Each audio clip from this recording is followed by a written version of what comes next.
So, good morning or good night, depending on where you are in the world, and welcome to another episode of Is It That Bad, where we take a look at an album that was probably not well received or had mixed reviews, and we listen to it again with fresh ears and we decide, is it that bad or isn't it that bad? And for today's episode, I'm joined again by a veteran of the channel, Tom the Green Man. How are you, Tom? Yeah, all good, thanks. Yeah. And we have Sam from the band Breather, and he's also a YouTuber, and he's a huge YouTuber as well. And he is here for the first time for the Is It That Bad? And he's here because the album we are going to talk about was picked by him. It's Radiohead-Pablo Honey, the debut album by the band Radiohead. So Sam picked it. So if you Radiohead people get mad, it's Sam's fault. So Sam, how are you? Yeah, I'm good. Thank you, Hector. Thanks for inviting me to this. And good to see you, Tom. Yeah, good to see you again, good. Sam. It's your debut on Is It That Bad? Right. It's your debut. The debut of Is It Yes, That it Bad is. for Sam. So you people, you know the format. We start with the first round where we talk about our initial impressions, listen to the album. Then we go to second round where we pick the free tracks that we think are the worst. And at the end, we vote and we give it a thumbs up or a thumbs down. So we're going to start today with Tom. So Tom, initial thoughts on Radiohead-Pablo Honey? Yeah, so actually, I'll be completely honest and say this is the first time I've listened to the album all the way through in preparation for this video. Obviously, you'd have to have been under a rock to not know Creep. I know that song very, very well, as do most people that have been around since 93 and before. It is a that to me is the song that it's actually apparently their most successful still as well in terms of singles, I believe. Sam might correct me on anything I get wrong, I'm sure, but I think that for me, my impression of this album is that it's more rocky than I remember from the Radiohead I've heard before. The albums I've heard from Radiohead, Kid A, The Bends, more rock, and OK Computer. I hadn't heard this album all the way through, so yeah, it was a new experience. Obviously, as always, I'm not going to reveal my final verdict yet, but yeah, I found it sort of more upbeat, a little bit grungy. And I like the way I read someone describe this, called Gary Walker of Guitar.com, saying that it's nakedly naive and unguarded compared to their later albums. And I can see what he means. I think that there is an element of this being their debut, and they're still kind of establishing themselves a bit. I mean, as do a lot of bands with their debut. It's rare you get a debut where everything comes together straight away. Well, it's not necessarily that rare, right, actually. But yeah, for this album, I think it was, I found it to be a little bit, even though I knew Creep, I found it to be a little bit more rocky, a little less rocky than this. I thought it was going to be, but yeah, I will reserve further judgment for later rounds, because as ever, I don't want to completely give the game away on my real thoughts of this one. Awesome. So what about you, Sam? Cool. Yeah, that was some good words there from Tom. Yeah, I agree with the youthful innocence of this album. I think that was what the reviewer was trying to say. Got some notes in front of me here. So yeah, interestingly, Radiohead actually started in 1985. Abington, Oxford is where they formed. So this came out like 8 years after they first formed. Because I mean, I've read a biography about them, and the members went off to universities, and like Tom York went to Exeter University, which is quite a famous thing down here in the southwest, and so that delayed the release of anything, and it took them a long time to get signed by EMI. And I don't know if you've heard these demos on YouTube. There's some, like, when they were initially called On a Friday because they used to rehearse on Fridays. And there's some early demos on YouTube, and they sound, very different, very like the the 80s kind of indie, where like Smiths, REM, they even sound like U2 in places, you know, like Tom York's putting on like a Bono kind of voice for like this song called Mr. B. It's like Mr. B, B29. And it's like really weird. It's like acoustic and upbeat, you know, and these early demos. And so, but when they got to Pablo Honey, you know, lots of things had changed in the music industry. You know, the 90s production in guitar music got a lot better than the indie of the 80s. And, you know, you had lots of changes. Nirvana came in and grunge came in. You know, you had the smaller things like shoegaze happening and Britpop happening. So when this came out in 93, I guess they were trying to squeeze in, you know, with something, trying to fit in with something. I know they were big Pixies fans to begin with. And you can definitely hear Pixies influence It's definitely on Pixies, yeah. Johnny Greenwood's, you know, it's like the open string runs he does, you know, the open string on the E to the song you know, and he's the tremolo picking up the B string and all of that, like unison bends and stuff is all very Pixies influenced. And yeah, perhaps Radiohead had too much time on their hands, you know, before releasing his debut. That I think maybe they overthought it a bit, you know, that 8-year gap between forming and releasing their debut. Maybe it's too much time, you know, so they overthought it perhaps. But you know, I think lots of the songs are about teenage issues, you know, like Stop Whispering is about like bullying in school and, you know, trying to come out of your shell, like you know, not being shy anymore. And Tom's saying, you know, speak up for yourself. And like Thinking About You is like the inability to get laid. Because apparently it's a song about wanking off, I think. Hopefully I'm allowed to say that on this channel. If I get monetized and they demonetize me, I'm gonna send you a bill, Sam. Well, it does say this on like the Wikipedia or something anyway, what it's about. So yeah.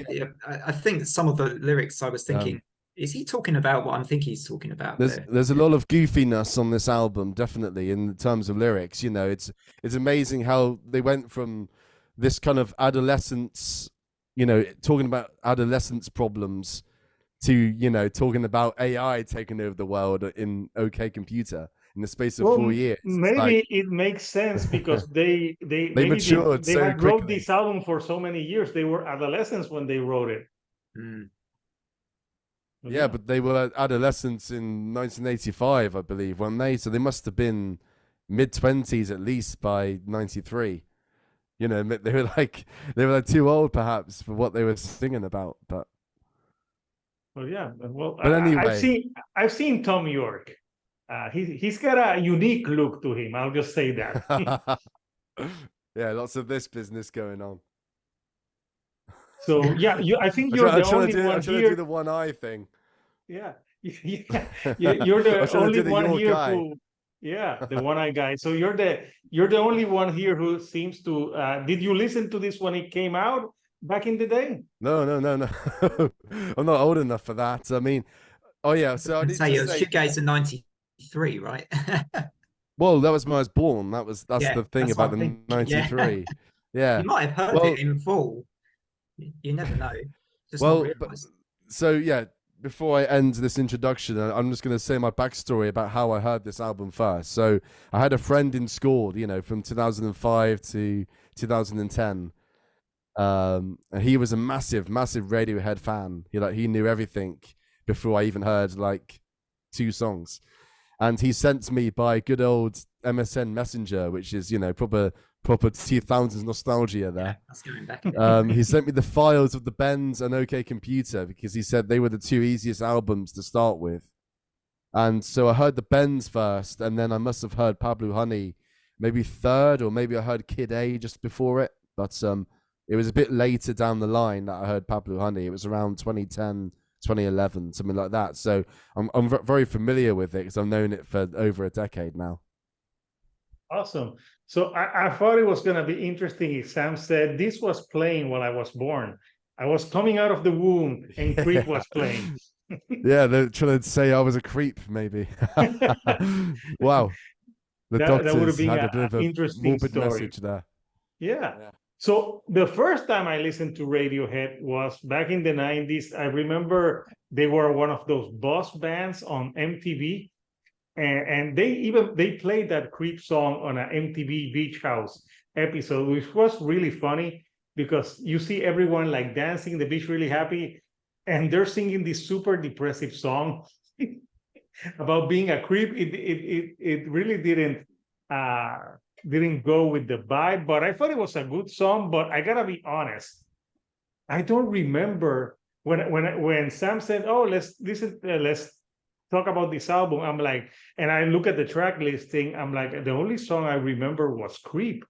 I'm like, I think I heard this album so back in the day, but I really got into them with the bands and OK Computer. So uh, I hardly had revisited that album. So I only obviously I remember Creep because to this day I found it's their most the single that's their most popular still. But yeah, I heard that the band this is their least favorite album because they had less studio time and normal stuff. They were a younger band, so they were finding their sound. I So remember.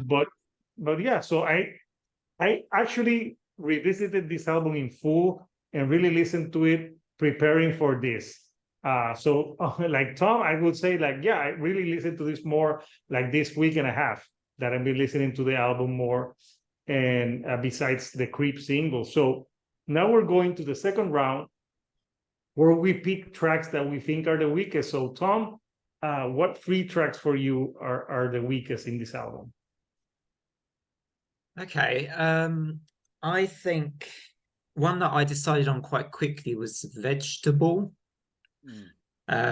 I just didn't really enjoy that one, or the chorus where he's sort of going, "I'm not a vegetable." Yeah, I think that's one of my least favorites as well. Yeah, Yeah. yeah. I mean, when I first listened to the album before, that was definitely one that I immediately thought, "Yeah, I didn't really enjoy that one much."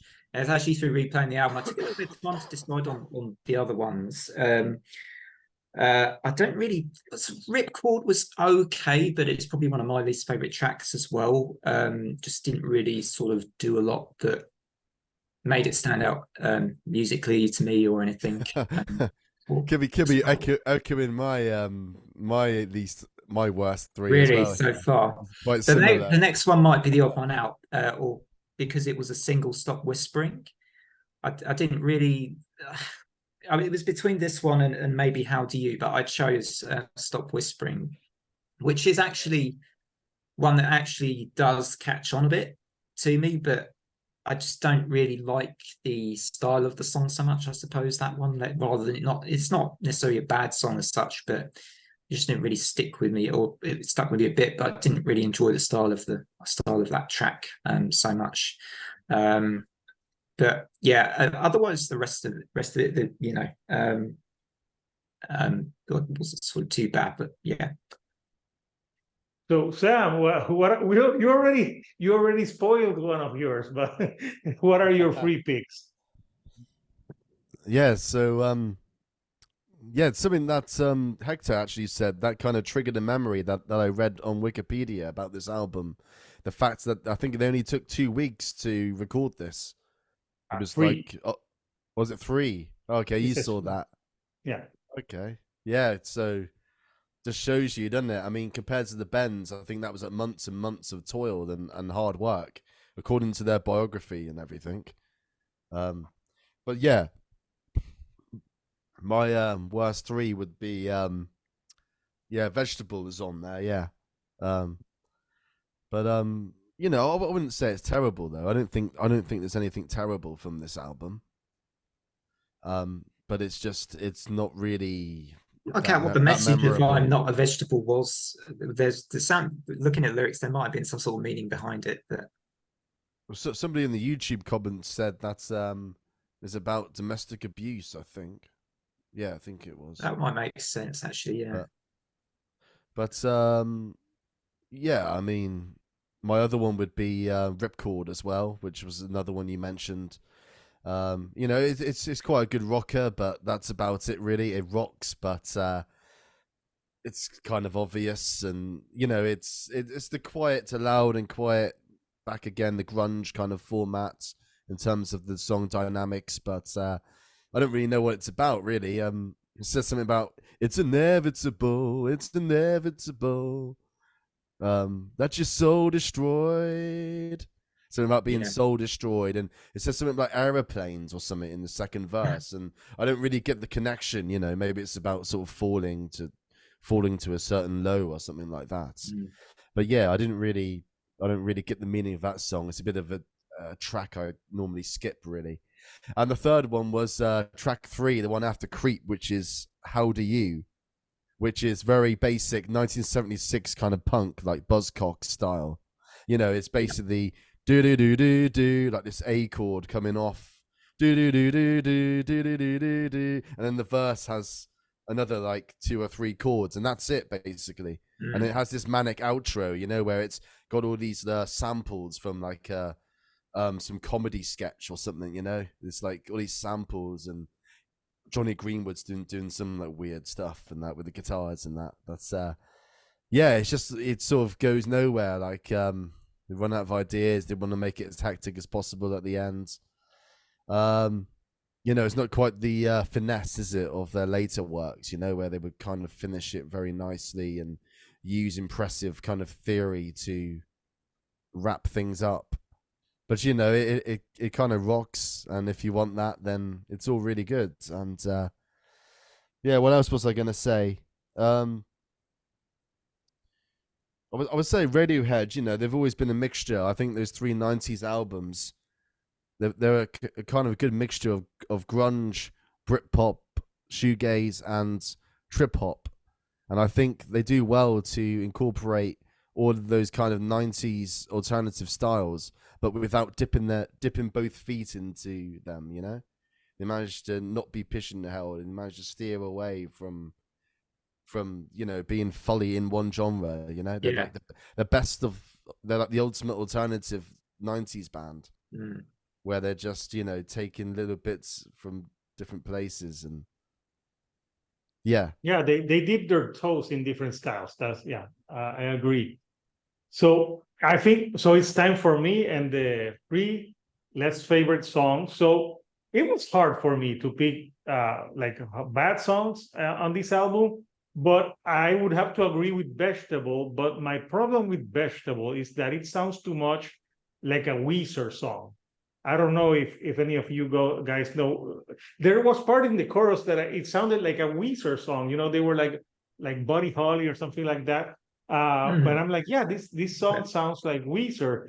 But it's interesting because I think Weezer's debut album came out in 1994. So, but it had like that Weezer vibe to it. So, but it kind of sounded like that. So I didn't like that song that much. But I'm picking a different one. I'm thinking the song "Thinking About You." I just thought it Yeah, was boring. that's the acoustic kind of ballad. Yeah, that's the It's one that boring. sounds most like those On a Friday demos that I was talking about.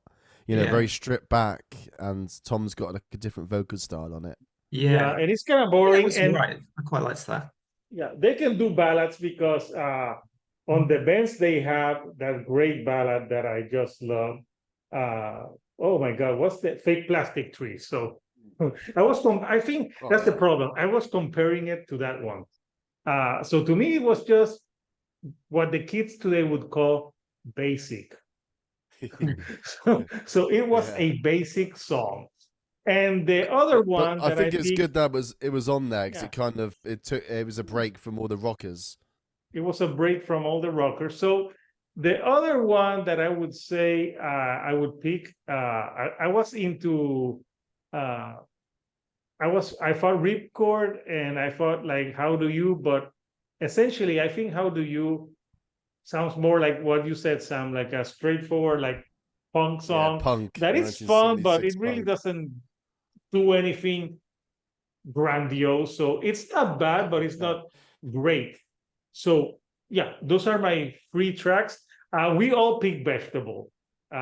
So it's interesting, but I'm the only one who picked Thinking About You because I just thought it was boring. So those now we're going to the final round where we give our final thoughts and we vote thumbs up or thumbs down. So Tom, your verdict on Pablo Honey? Yeah, so I think I found with this album that I enjoyed. There are parts of it that I quite liked. Obviously, Creep. I still like that song. I mean, I've heard it a million times, but I still enjoy it. And there were other moments in the album that I quite liked as well. Anyone Could Play Guitar. I like that song quite a bit. I think it was Prove Yourself. Prove Yourself was pretty cool. Actually, as the album got towards the end, I thought there were some nice songs. Like it sort of felt like it ended quite well. You had quite a strange closer, which I guess I can't quite remember the name of the track you laid down. Yeah. So that had like a little jazzy kind of thing going on in that one, I thought, which is quite interesting. Sam's got the booklet there. Awesome. There's the band. I'm surprised that it's not signed by a band member. Well, I got the Flying Colours signed from last month. That's brilliant. Brody Brummer. Yeah, you one of your favorite shoegaze vocalists, isn't it? Brody Brummer. I got his signature. I hope that was good. I don't want to go off too much of a tangent. Yeah, sorry about that. Yeah, it was a bad interruption. Sorry. I hope it was a good gig because yeah, they're good. Yeah, I like Flying Colours. Yeah, so overall, I don't think it's that bad. I think it's kind of feels a bit sort of rough around the edges. It's not very refined. It's like, yeah, like that guy said from guitar.com. It's a little unguarded and all of those words. But I do think it has enough in it to, just listening to this on a sort of journey or something, because that's how I listened to this week, was to and from my days in the office, basically. And I thought it was actually quite nice in that kind of context as well, not sort of feeling under pressure to enjoy it or anything, but having it on as sort of not background music as such, but almost a bit like that, just kind of just there to sort of listen to. It actually felt quite nice. And as I said, I think like the start and the end of the album were the parts I liked the most. Some of the stuff in the middle, like Vegetable, like Ripcords, I could have done without, and I probably would. If I was listening to this album again, I'd maybe just skip over some of those middle tracks actually, and just have it shorter. And I think it would be actually, half decent. I don't think it's that bad though. I think I would give a final verdict of saving this one. I certainly wouldn't say it's an album I'm going to race to listen to again anytime soon necessarily. I think maybe I'd stick it on if I was just in a more of a Radiohead type mood, or early Radiohead mood, I guess you'd have to say, than just a general Radiohead mood. But yeah, I think yeah, it's not that bad. I think we've heard far worse in this series. I'm sure Sam has seen some of the trash that has been on the series. Yeah. So this is actually compared to some of those albums, it's almost a masterpiece. Results may vary. It's funny. I imagine the other ones I watched. Yeah, I imagine Tom in his work and he's singing, "But I'm a creep," and everyone's like, "Tom, that came out 30 years ago. You're late to the party." yeah. What was that Motley Crue one as well? That was one of their worst album, you said. Oh yeah. Yes. Yeah, I watched that episode. Yeah. Please don't make me think about Brandon myself. Shoegazy or something. So Sam, Motley Crue did a shoegaze track or something. oh yeah, they did a shoegaze track.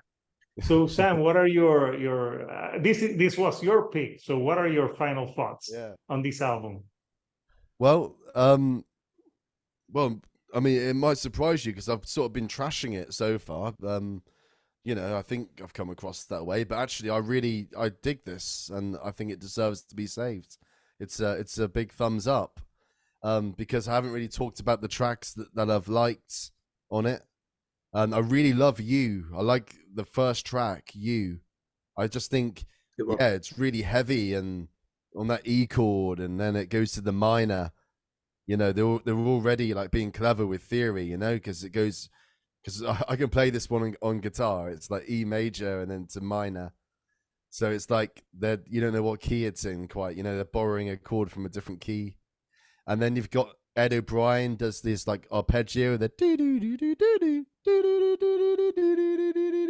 I really like the arpeggio on it, you know, and it's kind of a lot like their later works, you know, where Ed is doing all the intricate kind of, you know, the arpeggiated picking out kind of notes. So it's kind of, yeah, it's a bit of a forerunner really for their later works. And yeah, I think live it's really good as well. I'll tell you what, you can find this on YouTube. I've got a DVD, Live at the Astoria, 1994. This was a DVD that came out in 2005, and this was in the period between Pablo Honey and the Bends. So this set list incorporates a lot of Pablo Honey, obviously, but then you've got the Bends songs that are like being debuted before the actual Bends came out. A lot of the songs on the Bends are getting their debut here, because you got Street Spirit, you get Bones straight after you, and you get Just and My Iron Lung. That's a great one. Black Star. So the Astoria was a great venue, wasn't it? Yeah, I don't know if you've seen this on YouTube, but it's a gig that's really worth checking out, and I think it really enhances an album's reputation by seeing how good a band is live around the period. Yeah. So, you know, I think if you think an album sucks, I think maybe check out the live performances from that period, and then maybe that would give you a better verdict. Because I like this because it actually shows how the Pablo Honey songs, they actually blend well with the Ben songs. Because I don't think there's a lot of difference, really. I mean, the songwriting's definitely better on the Bends, but the rockers on the Bends, you know, like My Iron Lung, fit nicely, you know, with songs like You from Pablo Honey and Ripcord, you know. So it made me think about the album, seeing it a different way, actually, you know. If you want like a good rocking gig from Radiohead, you know, before their kind of pretentious, pompous days where, you know, they think they're like some kind of Sebastian Bach of, you know, of the modern world, then, you know, they're just having a good, fun time, then this is the gig to see.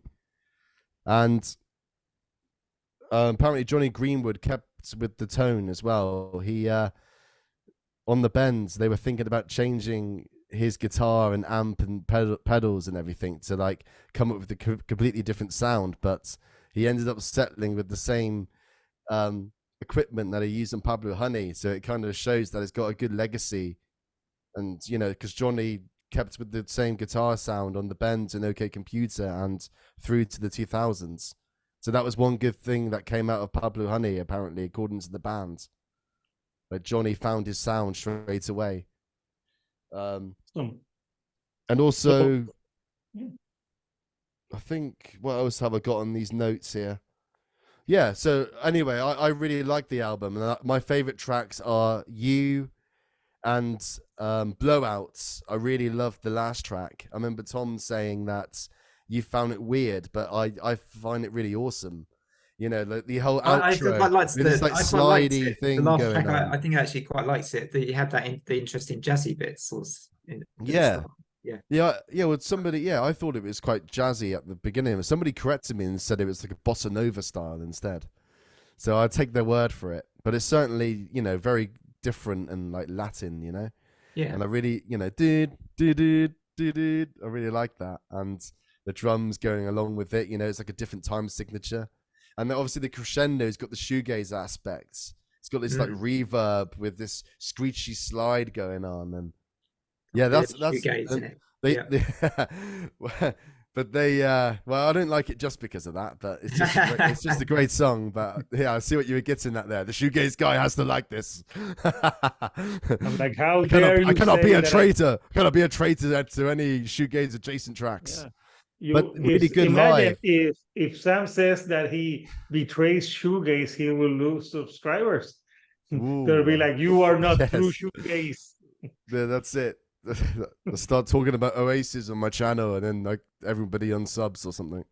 Oh, I love Oasis, so I will talk about them anytime. Yeah, that's So cool. yeah, I Yeah. think So that leaves me, yeah, right? but one more thing I want to say is that Sure. Blowout is very good live. If you've seen the Astoria version on YouTube, they extend it, and Johnny's lead playing is really out of this world. And finally, I want to say I like Lurgy as well, which is the second to last track. So my three favorites would be You, the first track, Lurgy, and Blowout. And that's all I got to say. So it gets a thumbs up from me. Awesome, man.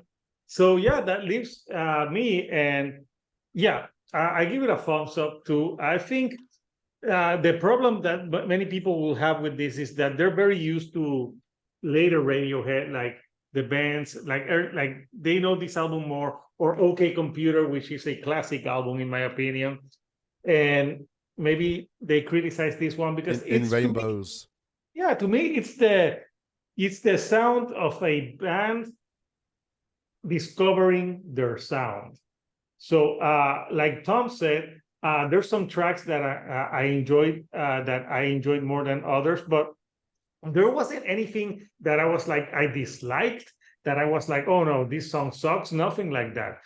Even the ones that to me, it was really hard to pick three songs. I just picked the ones that I liked the least. But Creep, to this day, it's a classic song, even though I've heard it countless of times. Yeah. And I I think love it's still a good song. It's just been overplayed. Yeah. it's overplayed. Yeah, It is a if we good do like song. an overplay, it's overplayed.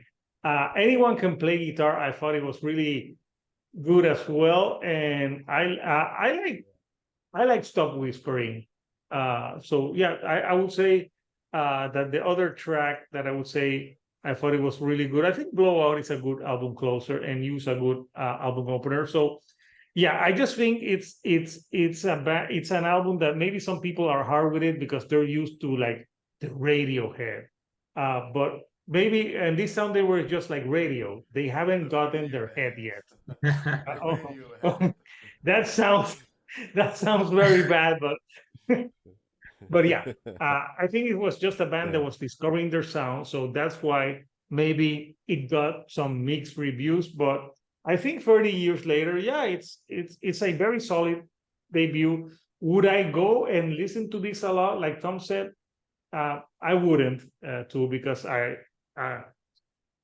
I would rather listen to this. But yeah, it is not bad. So unanimous vote. We've had all say Pablo Woo! Honey from Yeah. Radiohead. So it's not that bad, people. So if you like this series, we have more stuff coming on the way. I think I'll do like 4 more videos before the year ends, and then we'll be back next year. So keep an eye out for that one. So please subscribe to Tom the Green Man channel. Like if you like horror stuff, if you like fantasy, and Horror. he also does album reviews. Like I'm telling you, Tom, like if Jigsaw retires, Tom can be the new Jigsaw.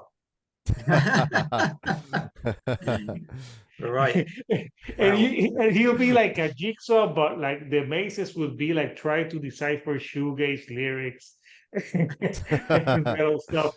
Try to But yeah, decipher Cocteau Twins. Impossible. yeah, but because Tom, and his channel, he's at the 400 something mark. So come on, keep Mm. subscribing to his channel. He's got great content, and he does when he talks about fantasy and horror movies, he knows what the hell God he's talking knows. about. And Oh yeah. for Sam, if you want to know like more shoegaze things, and also you can follow his band Breather. I interviewed him on the EP. So if you want your shoegaze EP. fix, subscribe to Sam because Yeah. Thank he's you. like a There shoegaze. is. Yeah, there's the Breather Yeah. EP, which is a cool EP with you got the iron lungs right there. Yeah. Yeah. Yeah, got the Yeah. And if lights you on. are watching my channel and if you haven't subscribed, come on, subscribe. as of today, I'm sorry, we just saw Sam's crotch there. Oh, sorry. Maybe I was maybe reaching we'll for get my a sub. sticker. I was just trying to We'll show get a you the sub because breather. of that. We got breather stickers. Yeah, sorry if Breather this gets stickers. demonetized for that, but yeah, I'll send you the check, man, for that. sorry. You owe me, Sam, for I'm in showing an uncomfortable moment there. So, Disturbed.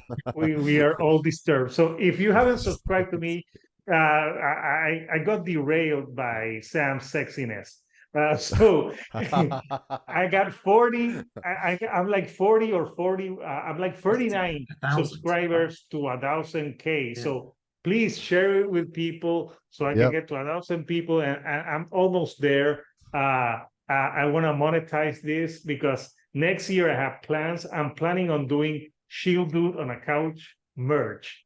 So I got Ooh. plans, big plans for the channel Nice. on 2024, and of course we're almost there. So we want to know from you, what do you think of Radiohead-Pablo Honey? Do you agree with us that it's not that bad? Or if you think it's bad, tell us, why do you think it's bad? Or why, or tell us if it's your least favorite Radiohead album. So until next time, people, this is Hector, the Shield Dude on a Couch, and we'll see you next time on another episode of Is It That Bad? Thank you and good night.